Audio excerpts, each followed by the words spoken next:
Bonjour, je suis Laurent, Solution Architect chez Red Hat France et je suis spécialisé dans le développement d'applications Cloud Native. Nous allons nous intéresser aujourd'hui au développement d'opérateurs Kubernetes. Et dans cette troisième partie, nous allons voir comment développer des opérateurs surpuissants en utilisant le langage Go. C'est parti! Alors bonjour et bienvenue dans cette série Dessine-moi Operator. Dans cette partie 3, nous allons voir comment développer un opérateur en utilisant le langage Go. Alors, les opérateurs Kubernetes, on en parle beaucoup en ce moment, on en parle parce qu'ils sont au cœur en fait de l'architecture de notre nouvelle version OpenShift 4, mais aussi parce que c'est la nouvelle façon smart en fait de pouvoir packager et déployer de façon hybride des applications Kubernetes natives. Donc c'est tout simplement les connaissances, les compétences, l'intelligence de l'opérateur packagé dans une image de conteneur, déployé dans un cluster Kubernetes pour être à l'écoute de tous les événements et prendre la meilleure décision sur comment déployer, comment configurer, comment maintenir en condition opérationnelle une application ou des services aux applications. Alors, nous allons poursuivre en développant un opérateur Go sur toujours notre application de référence, le fameux Fruits Catalog. D'accord. Comme précédemment, tout est disponible en fait sur GitHub dans le référentiel qui est indiqué en bas de ce slide. Et en quelques mots, en fait, le principe d'un opérateur, c'est donc une image de conteneur déployée dans un namespace au sein d'un cluster Kubernetes. Et cette image de conteneur, elle vient avec sa custom resource définition, Fruits Catalog ici, custom resource définition qui va nous mettre à disposition une nouvelle grammaire pour pouvoir décrire très simplement ce que l'on souhaite faire, ce qu'on souhaite déployer, une application de type Fruits Catalog avec 2 réplicas de web app et avec une base de données MongoDB installée automatiquement pour nous. Et une fois qu'on va créer cette ressource dans un namespace, va se mettre en marche la fameuse boucle de réconciliation, c'est-à-dire que l'opérateur, lui, il est à l'écoute de toutes ces instances de custom ressources, et puis il va observer le contenu de cette instance et la comparer en fait à l'état du cluster. Il va prendre des décisions, les mettre en place, prendre des actions, et il va finalement déployer, configurer des ressources pour que l'application soit effectivement à l'image de ce qui a été demandé dans cette custom ressource. Voilà, donc ça c'est la boucle de réconciliation et c'est ce qu'on gère au travers d'un opérateur. Alors nos opérateurs, on les développe avec l'opérateur SDK qui fait partie de l'opérateur framework. L'opérateur framework, donc c'est un projet initié par Red Hat et qui a été fourni à la CNCF, la Cloud Native Computing Foundation, durant cet été. L'opérateur SDK atteint la version 1.0.0 durant ce mois d'août. Et donc, il offre en fait 3 possibilités pour déployer, pour développer des opérateurs en utilisant des charts Helm, c'est ce que nous avons couvert dans la partie 1 de cette série. En utilisant des playbooks ou des rôles Ansible, c'est ce que nous avons couvert dans la partie 2 de cette série. Et aujourd'hui, nous concluons la série avec cette partie 3 sur comment utiliser justement l'opérateur, le langage Go pour définir des opérateurs puissants qui vont nous permettre d'opérer très finement au sein du cluster. Alors, nous allons développer notre opérateur et le déployer sur ce cluster OpenShift tout frais. Et pour ça, eh bien, nous allons utiliser notre IDE favori VS Code. Nous avons besoin de 2 choses pour développer cet opérateur. La première chose, c'est l'outil ligne de commande opérateur SDK en version 1.0.0. D'accord. Et nous avons besoin également de Go. Alors la version requise minimum est la 1.13. Moi je suis en 1.14.7. Voilà, donc nous avons besoin de ces 2 éléments. Et puis comme précédemment, on va se créer un petit répertoire distinct pour bootstrapper un projet qui va contenir notre opérateur Go. Voilà. Alors le bootstrap il se fait très simplement avec un projet qui va contenir notre opérateur Go. Voilà. Alors le bootstrap il se fait très simplement avec une première ligne de commande qui utilise l'opérateur SDK. Voilà. Alors là, on n'a pas besoin de spécifier Helm ou Ansible, le défaut est en Go. Par contre, il a besoin en fait d'avoir un repo Git. Repo Git qui lui permettra de déduire en fait le package, le nom des packages Go qu'il aura à générer. Donc voilà, donc il génère ici une première structure. On la voit tout de suite ici. Voilà. Et là, il nous suggère de créer ensuite une API, effectivement, Pour le Go, il faut procéder en deux temps. D'abord la structure, puis l'API. Donc on va avoir cette autre commande opérateur SDK create API pour ensuite définir une API qu'on va appeler Fruits Catalog G1, G pour Go et 1 parce que c'est la version 1 du SDK. Donc voilà, encore un petit peu de génération Go, une recompilation, et on a tout ce qu'il faut pour commencer notre projet. Alors, on peut voir à la racine du projet, bien, on trouve un Dockerfile qui va nous permettre de packager notre binaire Go dans une image de conteneur une fois qu'on aura terminé. Donc, voilà, très simplement. Un Makefile qui va nous permettre de lancer toutes les commandes de compilation, de build, de packaging et de déploiement dans le cluster. D'accord. Et puis on trouve une structure un petit peu différente. Alors on retrouve la structure config avec tous les éléments de config pour l'opérateur qu'on a besoin de déployer, donc tous les manifestes Kubernetes notamment. On trouve des éléments de nouveaux, notamment API. Donc API, c'est ici qu'on va trouver les classes Go, les packages Go, dans lequel on va devoir en fait compléter les structures pour permettre vraiment de typer de façon forte notre custom resource. D'accord. Donc ici, je trouve notamment les specs de Fruits Catalog. Et tout ça, c'est une structure en fait Go. Je vais devoir compléter. Alors tout ça, ça va nous permettre de générer justement un manifeste custom resource qui sera vraiment très détaillé, très complet, qui nous permettra de faire de la validation sur les custom ressources que l'on créera par la suite. Je trouve aussi le répertoire, le package controller, où je vais trouver voilà, ma classe controller Go. Et avec une fonction ici très importante qui est la fonction reconcile. Donc reconcile, c'est bien elle qui va en fait avoir toute la responsabilité de la boucle de réconciliation. Donc reconcile, ça prend en entrée une requête de réconciliation.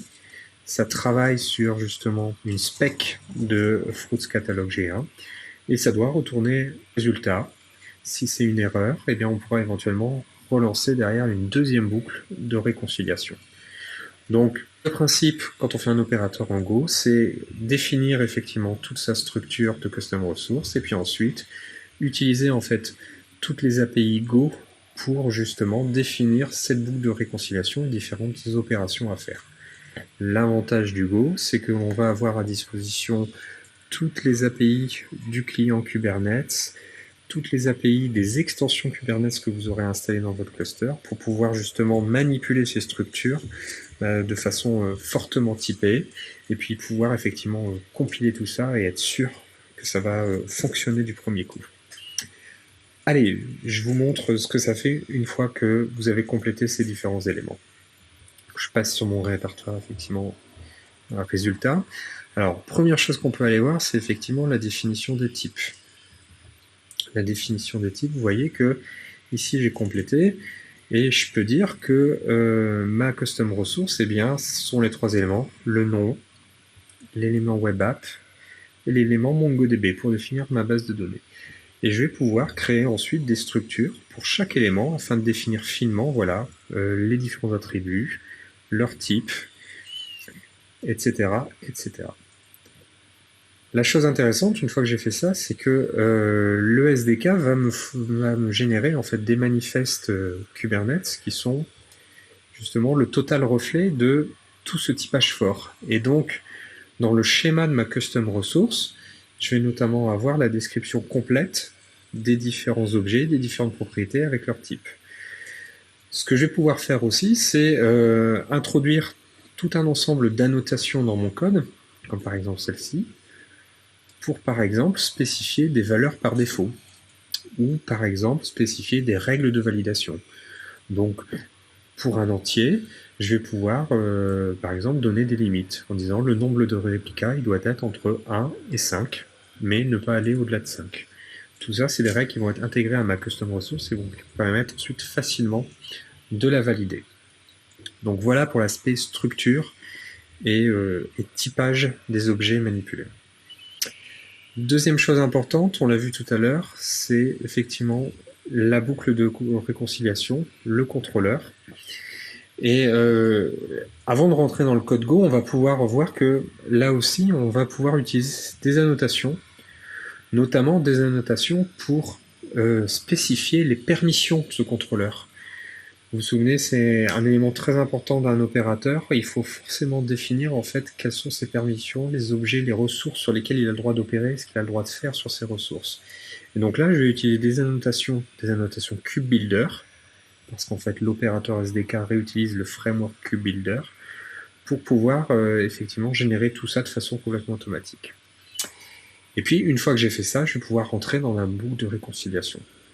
Donc là, le principe est très simple. Une boucle de réconciliation, effectivement, je travaille sur une instance de Fruits Catalog G1, d'accord. Et cette instance, je vais commencer par aller lire son état dans le cluster. Donc là, c'est vraiment tout l'intérêt du Go, c'est que j'ai à disposition toutes les API OpenShift et Kubernetes pour introspecter le cluster dans tous les sens, pour vraiment avoir des informations très détaillées sur l'état, pour écouter tout type d'événements et prendre les bonnes décisions. Donc, typiquement, ce qui est intéressant de faire en Go, ce qu'on a du mal à faire en Ansible et en Helm, c'est gérer tout ce qui est, le fait de gérer la suppression d'une custom resource et donc la finalisation de tous les objets qui sont associés. Là, en Go, on est vraiment armé très correctement pour pouvoir faire ça facilement. Donc, une fois qu'on a fait ça, effectivement, on peut ensuite bénéficier de toutes les API Go pour facilement déterminer ce qu'on doit installer, est-ce qu'on doit créer un secret. Et alors, ce que je peux vous montrer, c'est effectivement, quand on crée quand on crée un secret, par exemple, eh bien, on va pas le faire comme avec Ansible et Helm en utilisant du YAML, mais on va directement réutiliser les objets des librairies Go fortement typés. Donc ici, ce que je crée, c'est un secret Kubernetes qui fait partie du package Core V1, et j'ai à disposition tout le descriptif d'un secret. Donc ça, c'est vraiment très intéressant quand on commence à faire des choses complexes et qu'on est parfois incertain de la structure d'un objet. Contrairement au YAML où on n'a pas beaucoup d'outils pour nous aider, là on a toute la complétion qui vient dans l'IDE pour pouvoir faire ça facilement. Alors, une fois qu'on a fait ça, il suffit de déployer. Alors, on a différentes commandes make pour faire ça. Tout d'abord, make va lancer une commande, une compilation Go pour nous assurer que ce qu'on a écrit est correct. On va pouvoir comme avec les autres SDK, faire un make install pour installer notre custom resource dans le cluster, d'accord, afin que en ait connaissance. Et puis, on va pouvoir builder, packager notre opérateur. Donc, à l'analogue des langages, on a les commandes docker build et docker push pour pouvoir facilement recréer notre image de conteneur et la pousser dans une registrie. Alors là, je dois avoir une compilation Go, ça va prendre un tout petit peu de temps.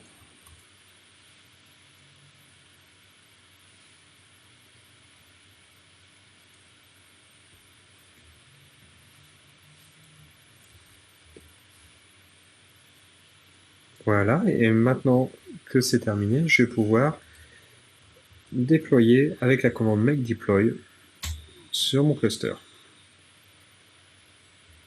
Voilà. Alors, allons voir sur mon cluster. Voilà, j'ai un projet normalement, Fruits Catalog Go Operator System qui vient d'être créé avec un déploiement parfait et un contrôleur, un opérateur qui fonctionne. Je peux vérifier aussi que j'ai ma custom resource, donc Fruits Catalog G1 qui est là, sans instance. Ok, très bien. Alors, faisons ça maintenant. Créons justement une instance pour vérifier le bon fonctionnement de notre opérateur. Alors, pour faire ça, je vais commencer par créer un namespace différent pour isoler les choses. D'accord. Catalog Go. Voilà. Il existe. Ok. Et je vais maintenant appliquer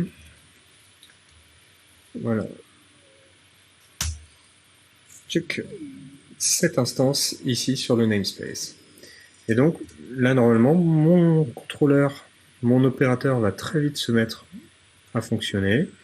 Je vais pouvoir aller vérifier que dans mon projet Fruits Catalog Go, eh bien voilà, j'ai mon application qui est up and running, qui vient d'être déployée par mon opérateur. Donc, j'ai effectivement les déploiements, les pods qui ont été faits, j'ai toute la partie network, les services. Donc là aussi, l'opérateur est là pour faire de la remédiation et donc si par inadvertance je supprime un service, il est automatiquement recréé. Et puis j'ai la route qui me permet d'accéder à mon application, voilà, qui est là et qui est fonctionnelle. Très bien. Donc, vous voyez, c'est effectivement ce qu'on peut faire avec le Go. Alors la chose intéressante, comme je disais, c'est que on a accès à toute la richesse du cluster et on peut vraiment aller en profondeur sur la récupération du métrique et sur la découverte de l'environnement et vraiment envisager de l'autopilotage d'applications.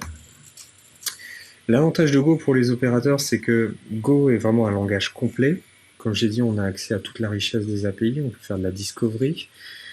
La chose intéressante, c'est que tout est fortement typé. Donc, dès qu'on a un IDE qui fonctionne bien avec le Go, bah, effectivement, ça devient très rapide grâce à la complétion, grâce à la documentation de faire des choses. Et puis, la chose intéressante aussi, c'est qu'on a vraiment un contrôle très fin. On sait vraiment contrôler très finement en fait la boucle de réconciliation et quelles sont les différentes actions à exécuter. Là où avec Helm et Ansible, en fait, souvent, on refait la totalité du playbook, du rôle ou du chart Helm. Les points de vigilance, c'est que voilà, quand on a des templates très complexes, bah, ça devient vite verbeux. Si vous n'aimez pas le YAML, bah, effectivement, là c'est fortement typé, mais c'est tout aussi long, c'est tout aussi indenté. Et puis après, voilà, c'est une note toute personnelle. Il faut être très familier avec la gestion des erreurs en Go, qui est peut-être un petit peu particulière quand on vient du monde Java. Voilà. Je vous remercie beaucoup pour votre attention. J'espère que vous aurez appris des tas de choses et que vous aurez envie de tester l'opérateur SDK pour écrire votre propre opérateur. Merci à vous, et puis je vous souhaite une très bonne journée. Au revoir.